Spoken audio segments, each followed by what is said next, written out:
ଏଠାରେ ଉପସ୍ଥିତ ଥିବା ସମସ୍ତ ଗୁରୁଜନ ମାନଙ୍କୁ ମୋର ହୃଦୟରୁ ନମସ୍କାର।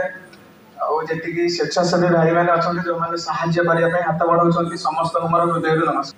ତ ମୁଁ ଲାଇଫ୍ ଷ୍ଟୋରି ହିଷ୍ଟ୍ରିର ଗୋଟେ ମାନେ ଅତିଥି ନୁହେଁ, ମୁଁ ତାଙ୍କର ଗୋଟେ ସାନ ଭାଇ ସଦସ୍ୟ। କାହିଁକିନା ତାଙ୍କର ଯେତେବେଳେ ଆରମ୍ଭ କରିଥିଲେ ସେମାନେ ଲାଇଫ୍ ଷ୍ଟୋରି ହିଷ୍ଟ୍ରି ଷ୍ଟାର୍ଟ କରିଥିଲେ ସେତେବେଳେ ସେ ଭୁବନେଶ୍ୱର ଆସିଥିଲେ।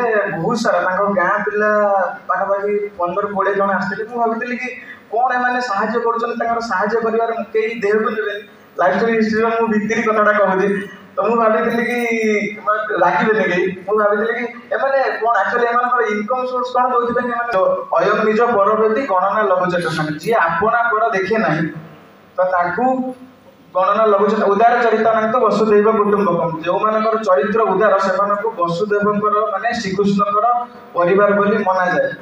ତାମାନେ ସେମାନେ ହେଉଛନ୍ତି ଭଗବାନ। ଯେଉଁମାନେ ପ୍ରତ୍ୟେକଟି ମଣିଷ ଯେଉଁମାନେ ସାହାଯ୍ୟ କରୁଛନ୍ତି ଅନ୍ୟମାନଙ୍କୁ ମାନେ ହଁରେ ହଁ ମିଶୁଛନ୍ତି, ତାଙ୍କର ଅସୁବିଧା ବେଳେ ଠିଆ ହେଉଛନ୍ତି, ସେମାନେ ଜଣେ ଜଣେ ହେଉଛନ୍ତି ଭଗବାନ। ସେମାନଙ୍କୁ ମୋର ହୃଦୟରୁ ନମସ୍କାର। ବାସ୍ ବେଶୀ କହିବିନି, ଏତିକି କହିବି। ଜୟ ଜଗନ୍ନାଥ, ଜୟ ମା ଶାରଳା। ରହିଲି। ଅଧିକ ମୋର ହେ ଈଶ୍ୱର ମତେ କ୍ଷମା କର। ସତ ଠାରୁ ମିଛ, ସତ ଠାରୁ ମିଛ ଦ୍ୱିଗୁଣ ମୋର ହେ ଈଶ୍ୱର ମତେ କ୍ଷମା କର।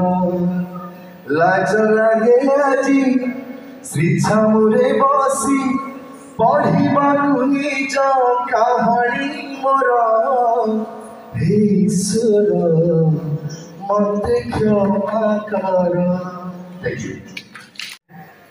ନାଟକର କାର୍ଯ୍ୟକ୍ରମ ହେଇଥାନ୍ତା କିମ୍ବା ଗୋଟେ ରଙ୍ଗମଞ୍ଚର କାର୍ଯ୍ୟକ୍ରମ ହେଇଥାନ୍ତା ତାହେଲେ ଆମେ ବହୁ ସଂଖ୍ୟାରେ ଆସି ଯୋଗ ଦେଇଥାନ୍ତେ, କିନ୍ତୁ ଆମେ ଖୁବ୍ କମ୍ ସଂଖ୍ୟକ ଆସି ବସିଛେ, ଶୁଣୁଛେ ଏବଂ ପିଲାମାନଙ୍କୁ ପ୍ରୋତ୍ସାହନ ଦଉଛେ, ଇନ୍ସପାୟାର କରୁଛେ କି ନାଇଁ ଯୁବକ ମାନେ, ଯୋଉ ଯୁବପିଢ଼ି ମାନେ ଆଗକୁ ବଢିବା ପାଇଁ ଚାହୁଁଛନ୍ତି କି ସମାଜରେ ଗୋଟେ ପରିବର୍ତ୍ତନ ଆଣିବା ପାଇଁ କି ନିହାତି ଭାବରେ ଆମେ ତାଙ୍କୁ ସପୋର୍ଟ କରିବା ଦରକାର। ଏବଂ ଗୋଟେ ଯୁବକ ହିସାବରେ ମୁଁ ତ ଚାହିଁବି କି ପିଲାମାନେ ଯୋଉଭଳି ପ୍ରୟାସ ଜାରି ରଖିଛନ୍ତି, ଯେତେବେଳେ ଗୋଟେ କୌଣସି ନା କୌଣସି ଜାଗାରେ ଯେତେବେଳେ କିଏ ଜଣେ ଅସୁବିଧାରେ ପଡୁଛି ତା ପଛରେ ଠିଆ ହେବା ପାଇଁ କି ଯେତେବେଳେ ଅଣ୍ଟା ଭିଡୁଛନ୍ତି, ତ ନିହାତି ଭାବରେ ତାଙ୍କୁ ଆମେ ସାଧୁବାଦ ଜଣାଇବା ସହିତ ଆମେ ଚାହିଁବା କି ସେ ସବୁବେଳେ ପାଇଁ କି ଏଇ ଯୋଉ ମାନସିକତା ରଖିଛନ୍ତି ଏବଂ ତାଙ୍କ ପରିବାରରେ କେତେ କଷ୍ଟ ଥାଇ ମଧ୍ୟ ସେ ସମାଜ ପାଇଁ କି ଲଢିବା ପାଇଁ କି ଚେଷ୍ଟା କରୁଛନ୍ତି, ତ ନିହାତି ଭାବରେ ତାଙ୍କୁ ଆମେ ବହୁତ ବହୁତ ଧନ୍ୟବାଦ ଜଣାଇବା।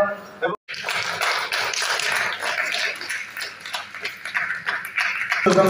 ଗଜପତି ଭାଇନାଙ୍କୁ ସମ୍ବୋଧିତ କରିବେ ଆମର ସୁନାମଦାନ ସଙ୍ଗୀତ।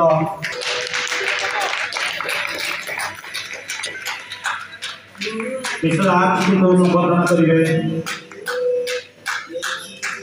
ମିଷ୍ଟର ଗଜପତି ଭାଇ।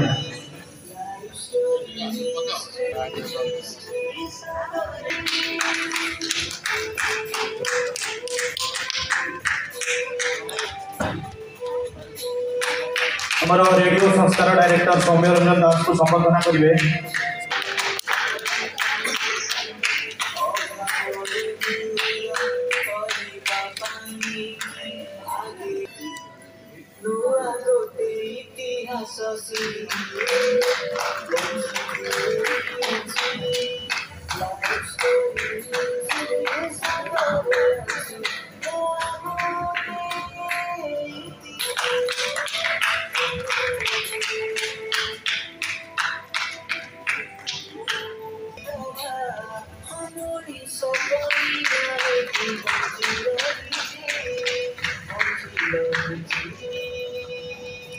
अनुरोध करेंगे हमारा भरोसा परिवार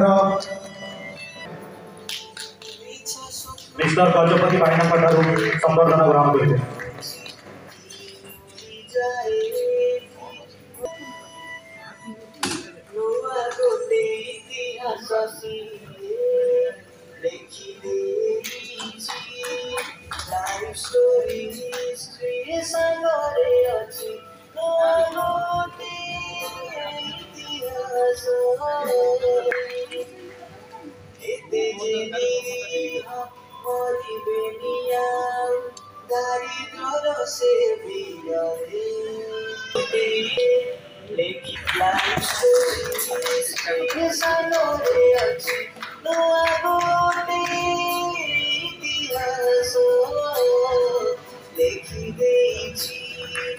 द्वारा संबर्धना कराइबा अनुरोध करी मंचासीन समस्त अतिथि मानू।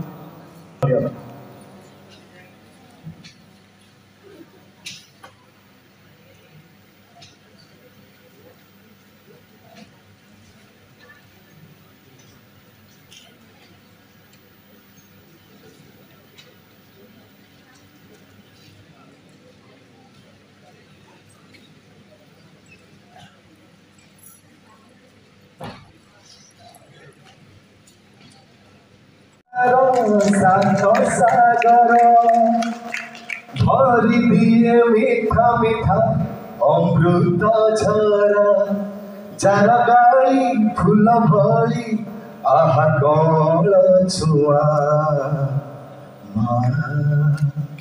आम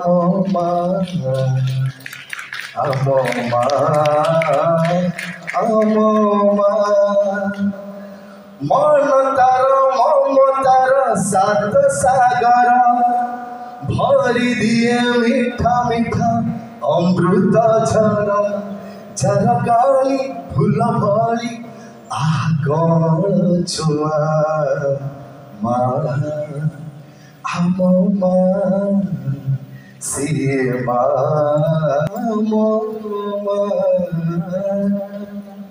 Thank you.